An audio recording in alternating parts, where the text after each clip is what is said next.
Last time ನಿಮ್ಮ ಕುಚುಕು ಗೆಳೆಯನ್ meet ಮಾಡಿದ್ದೀರಾ, ಏನು ಅನಿಸೋಣ? ಏನು ಅನಿಸಲಿಲ್ಲ, ಆಮೇಲೆ ಮೀಟ್ ಮಾಡಿದ್ದೀರಲ್ಲ, ನಮ್ಮ ವರ್ತೂರು ಸಂತೋಷ್ ಅಣ್ಣನಲ್ವಾ, ಸಿಕ್ಕಾಪಟ್ಟೆ ಖುಷಿ ಆಯಿತು. ನನಗೂ ಖುಷಿ ಆಗ್ಬಿಡ್ತು. ಯಾಕೆಂದರೆ ವರ್ತೂರ್ಗೆ ಹೋಗೋಕೆ 3 ಗಂಟೆ ಬೇಕಾಗೋದು. ಅವ್ರು 4 ಸರಿ ಕರೆದ್ರು, ಬನ್ನಿ ತೋಟಕ್ಕೆ ಬನ್ನಿ ಅಂತ. ಅಣ್ಣ ನೀವು ಊರಿಗೆ ಬರೋಕ್ಕೆ 3 ಗಂಟೆ ಆಗ್ಬಿಡ್ತದೆ, ಇಲ್ಲಿ ಟೈಮ್ ಇಲ್ಲ, ಬರೋಕ್ಕಾಗಲ್ಲ ಅಂತ ಹಿಂಗೆ ಕಾಗೆ ಹಾರಿಸ್ತಿದ್ದೆ. ದೇವ್ರ ದಯಿಂದ ಅವರೇ ಅಕ್ಷಯ್ ಸ್ಟುಡಿಯೋಗೆ ಬಂದುಬಿಟ್ರು, ಸವಿರುಚಿ ಪ್ರೋಗ್ರಾಮ್ಗೆ. ಅಲ್ಲಿ ಬಂದು ಒಂದು 2-3 ಅಡುಗೆ ಮಾಡಿದ್ರು. ನಾನೊಂದು ಅಡುಗೆ ಹೇಳ್ಕೊಟ್ಟೆ, ಫುಲ್ ಕಾಮಿಡಿಯಾಗಿ ಬಿದ್ದು ನಕ್ಕೋಗ್ಬಿಟ್ರು. ಯಾವ ಅಡುಗೆ ಹೇಳ್ಕೊಟ್ಟಿದ್ದೀಯಪ್ಪ ಅಂತ. ಆಮೇಲೆ ಹಂಗೆ ಕಾಲು ಹೇಳ್ಕೊಂಡು ಇದು ಮಾಡಿದ್ವಿ. ಖುಷಿ ಆಗುತ್ತೆ ನಮ್ಮ ವರ್ತೂರು ಸಂತೋಷ್ ಅಣ್ಣವ್ರು ನೋಡ್ತಾಯಿದ್ರೆ. ಯಾಕೆಂದರೆ ಅವ್ರು ಈಗ ತಾನೇ ಹಳ್ಳಿಕಾರು ರೇಸು ಮತ್ತು ಹಳ್ಳಿಕಾರು ಮತ್ತು ಓರಿಗಳಿಗೆ ಪ್ರೋತ್ಸಾಹ ಮಾಡ್ತಾ ಇರೋದೆಲ್ಲ ನೋಡ್ತಿದ್ರೆ ಭಾರಿ ಖುಷಿ ಆಗುತ್ತೆ. ಸೊ ಅವ್ರಿಗೆ ದೇವ್ರು ಒಳ್ಳೇದು ಮಾಡಲಿ, ಅವ್ರು ಇನ್ನಷ್ಟು ಕೆಲಸಗಳು ಮಾಡೋಕ್ಕೆ ಇನ್ನಷ್ಟು ಶಕ್ತಿ ಕೊಡಲಿ ಅನ್ನೋದೇ ನನ್ನ ಆಸೆ. ಯಾಕೆಂದರೆ ಫ್ರೆಂಡ್ಶಿಪ್ಪಲ್ಲಿ ನಾನು ಏನೂ ಅಪೇಕ್ಷೆ ಮಾಡಲ್ಲ, ಅವರು ಏನೂ ಅಪೇಕ್ಷೆ ಮಾಡಲ್ಲ. ಸೊ ಅದಕ್ಕೋಸ್ಕರನೇ ಎಷ್ಟೇ ದಿನಗಳಾಗಲಿ ನಾವು ಫೋನ್ ಮಾಡದೇ ಇರಲಿ, ಅದೇ ಬಾಂಡಿಂಗು, ಅದೇ ಪ್ರೀತಿ, ಅದೇ ವಿಶ್ವಾಸ ಖಂಡಿತವಾಗ್ಲೂ ಇರುತ್ತೆ. ಯಾರನ್ನ ಮೀಟ್ ಮಾಡಿದ್ರಿ ನಿಮ್ಮ ಫ್ರೆಂಡ್ಸು? ಅದೇ ನಮ್ಮ ಬೆಂಕಿ ಬಂದಿದ್ಲು.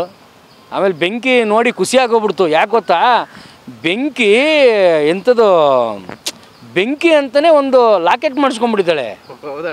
ಪೆಂಡೆಂಟು ಚಿಕ್ಕದು ಬೆಂಕಿ ಅಂತ, ಭಾರಿ ಖುಷಿ ಆಗ್ಬಿಡ್ತು. ನಾನೇ ಅಲ್ವಾ, ಅಲ್ಲ ಕೊಟ್ಟಿದಾರೋ ಏನೋ ಗೊತ್ತಿಲ್ಲ, ಕೇಳಲಿಲ್ಲ. ಏನಮ್ಮ ಬೆಂಕಿ ಅಂತ ಪೆಂಡೆಂಟ್ ಮಾಡಿಸ್ಕೊಬಿಟ್ಟಿದ್ಯಾ ಅಂದೆ.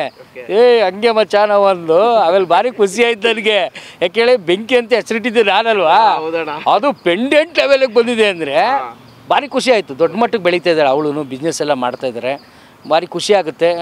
ತನಿಷನ್ನ ಬಿಗ್ ಬಾಸ್ ಆದಮೇಲೆ ನಾನು ಬರೀ ಸಿನಿಮಾಗಳಲ್ಲಿ ನೋಡ್ತೀನಿ ಅಂದ್ಕೊಂಡೆ, ಬಿಸ್ನೆಸ್ಸಲ್ಲೂ ನೋಡ್ತೀನಿ ಅಂತ ಅಂದ್ಕೊಂಡಿರಲಿಲ್ಲ. ಸಿಕ್ಕಾಪಟ್ಟೆ ಗ್ರೋತ್ ಆಗಿದ್ದಾರೆ, ಒಳ್ಳೆ ಮಟ್ಟಕ್ಕೆ ಬೆಳೀತಾ ಇದ್ದಾರೆ. ದೇವ್ರು ಒಳ್ಳೇದು ಮಾಡಲಿ ಅವ್ರಿಗೆ. ನಿಮ್ಗೇನೋ ಆಫರ್ ಬಂದಿದೆಯಾ ತನಿಷಾ ಕಡೆಯಿಂದ? ತನಿಷಾ ಕಡೆಯಿಂದ ಏನು ಇನ್ನೊಂದು ಗೋಲ್ಡ್ ಚೈನ್ ಬರುತ್ತೆ ಅಂತ ಆಫರ್ ಬಂದಿರುತ್ತಾ? ಅಲ್ಲ, ಏನು ಆಫರ್ ಬರುತ್ತೆ? ಗೋಲ್ಡ್ದು ಅಂಗಡಿಲಿ ಕೆಲ್ಸಕ್ಕೆ ಬಾ ಅಂತಾನ? ಅಲ್ಲ, ತನಿಷಾ ಕಡೆಯಿಂದ ಆಫರ್ ಬಂದ್ರೆ ಇನ್ನೊಂದು ಬರಬೇಕು. ಸಂತು ನಿನ್ಗೊಂದು ಗೋಲ್ಡ್ ಚೇಂಜ್ ಮಾಡ್ತಿದ್ದೀನಿ ಅಂತ ಬರಬೇಕು.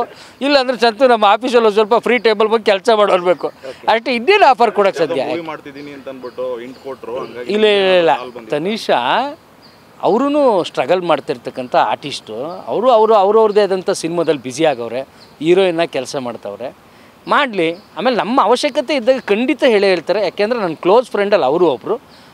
ತನಿಷಾ ಖಂಡಿತವಾಗ್ಲೂ ಗುಡ್ ಹಾರ್ಟ್ ಹೇಳ್ತಾರೆ. ಆ ಥರ ಕೆಲಸ, ಆ ಥರ ಯಾವ್ದಾದ್ರು ಒಂದು ಪ್ರಾಜೆಕ್ಟ್ ಸ್ಟಾರ್ಟ್ ಮಾಡಿದರೆ ಖಂಡಿತ ಹೇಳ್ತಾರೆ. ಜಸ್ಟ್ ಜೋಕ್ಸ್ ಅಪಾರ್ಟ್ ಅದು ಹೇಳಿದ್ದು ಚೆನ್ನಾಗಿದೆ. ಬಟ್ ನಾನು ನನ್ನ ಹೆಂಡತಿ ಅಲ್ಲಿಗೆ ಹೋಗ್ಬೇಕು ಅಂದ್ಕೊಂಡು ಹೋಗೋಕ್ಕೆ ಆಗಿಲ್ಲ. ಖಂಡಿತ ಇನ್ನೊಂದು 2-3 ದಿವಸದಲ್ಲಿ ಅಲ್ಲಿಗೆ ಹೋಗ್ಬಿಟ್ಟು ನಾಳೆ ಹೋಗೋಣ ಅಂತ ಅಂದ್ಕೊಂಡಿದ್ದೆ.